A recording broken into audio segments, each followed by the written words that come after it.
Gorgeous day here. Yeah, it's a while since I did my video last. It's over a week, I think, isn't it?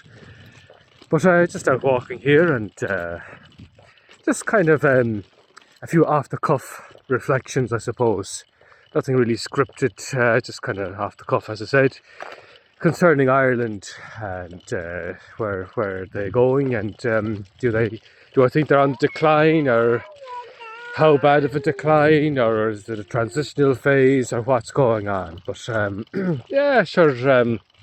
What I think is going on, well, only time will tell. I mean, we'll probably know in November when they face New Zealand, and I think they're facing South Africa as well, aren't they? So in November, that'll be the real test. But yeah, I mean, there's an Andy Farrell factor, him not being there.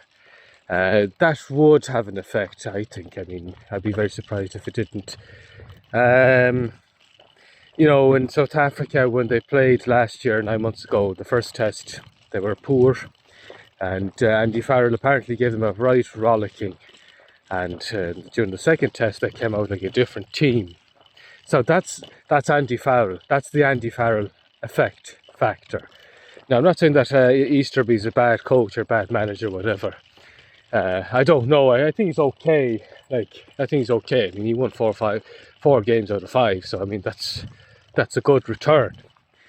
But I don't know if he has X factor. Like you talk about players having X factor, but I think coaches have X factor as well, in the sense that they can choose players to play in different positions, and they can see something, and they can. I think they can motivate as well.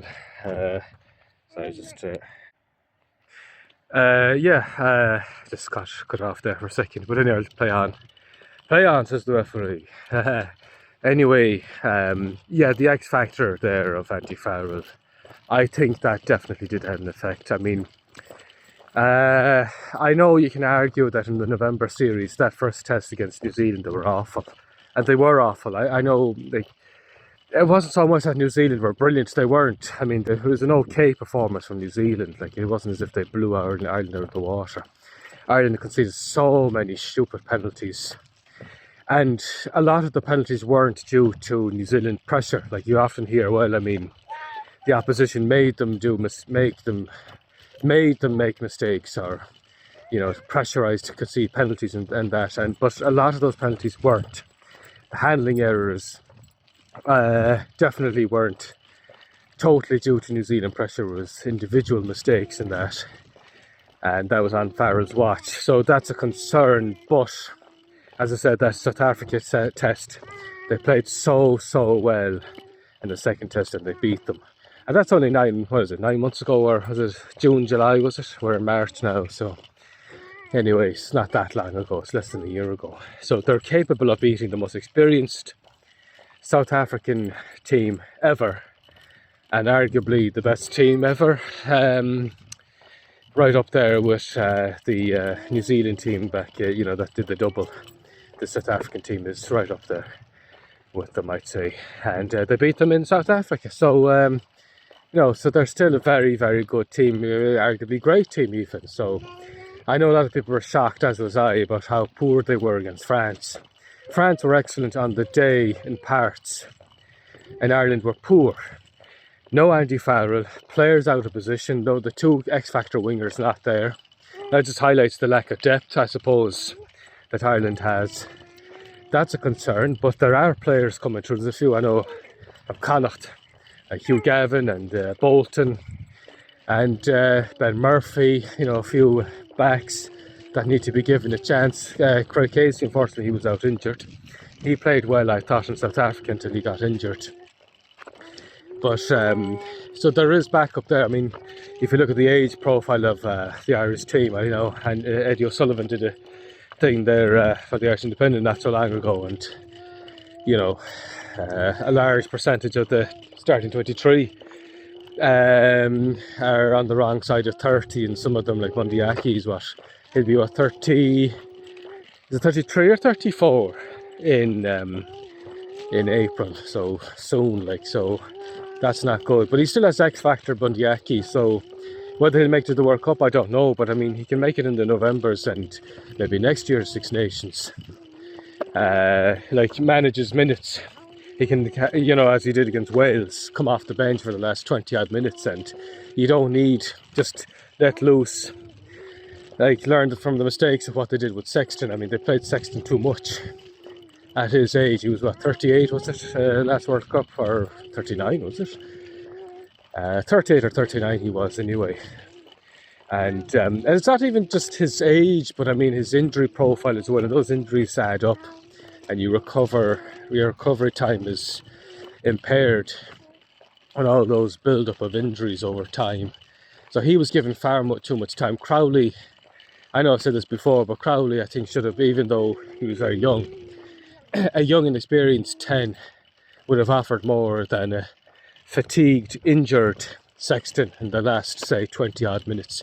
You know, it was like being down to 14 players, 14 men, so he should have been brought on. Anyway, there's no point, that's a mistake. But there's nothing wrong with mistakes as long as you learn from them. I've always said that. We all make mistakes as long as you learn from them. That's the only thing that matters.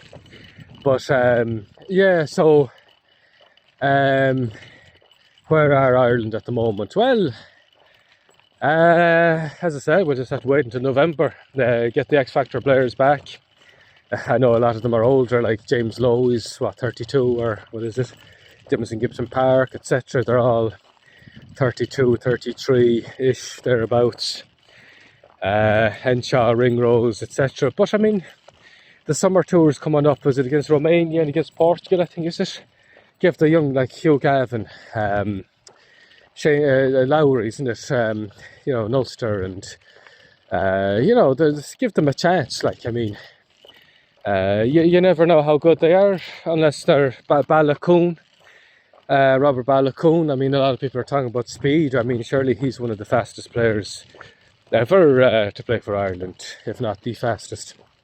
Maybe himself and Zebo and Dennis Hickey, maybe, but yeah, give him a go. Maybe he doesn't have the X Factor ball playing skills that Lowe and Hansen has, but that speed might come in handy, like to have him in the 23-man squad in a tight game, bring him on for the last 20 minutes, say. He's a big strong lad as well, like everyone was talking about Burel Beret. Very good this year, but there's weaknesses in his game that wasn't exploited by Ireland, and it'll be interesting to see in the years to come with Ireland. What they should have done is go to the air, because South Africa did that, and during the 2023 World Cup, down his wing, and arguably that's what won them the game, targeting him. So we all have, every player has weaknesses and strengths. Even Dupont, like there's no such thing as a perfect player. So anyway, what he might lack in maybe ball playing skills, I don't know. He makes up on sheer speed, so he should be given a go. Stockdale, I think he's still young enough. He should be given another go. I've been critical of Stockdale over the years defensively, but I think he's okay. Give him another go and we'll see. And you know, we need more backup. That's one lesson anyway, because I think Calvin Nash is okay. He's okay, but he needs to be given more exposure as well. I know a lot of the Munster supporters are, where's Calvin Nash? Where's Calvin Nash? You know, in the Facebook comments, YouTube comments, etc., or various podcasts and team sheets announcements, etc. I think he's an okay player, but he needs to be given more time and he can develop. But he needs to kind of maybe learn from Hansen and Lowe, the way they come in, the way they cut in, look for the ball. He needs to do more of that if he wants to play for Ireland. And that's something that can be learned. You can learn to do that. You can always improve yourself. So, yeah, I think Ireland are in a good place, generally speaking. If I'm not mistaken, I might be a bit delusional. Some of the French supporters that were in my comments a couple of weeks ago might accuse me of being delusional, I don't know. But only time will tell. I mean, we'll see in November if they beat New Zealand or South Africa or both. That proves they're right up there in the top four and where they should be. And yeah, so only time will tell. I still think they're rightfully in the top four, Ireland. I genuinely think that. For now anyway. As I said, the age profile of some of those players, when they go, you know, in the next say 2 years, there'll be like 5 or 6 retirements probably, and maybe by then near the end their performances might be significantly lower, so there'll be a transitional phase, which is why I was mentioning sort of the younger lads from Connacht and Ulster and Munster as well. You know, spread the wealth, as they say, give them exposure, give them international exposure. Like, you know, you'll never know how good they are until they're given the chance. So anyway, I'll leave it there. I'm talking too long. So they're just my thoughts, just off the cuff. Anyway, I hope you have a nice day, and it's a lovely day here. Hopefully we'll get many more days like this from now on until the summer. Anyway, I'll leave it there. Slán go fóill. Bye for now.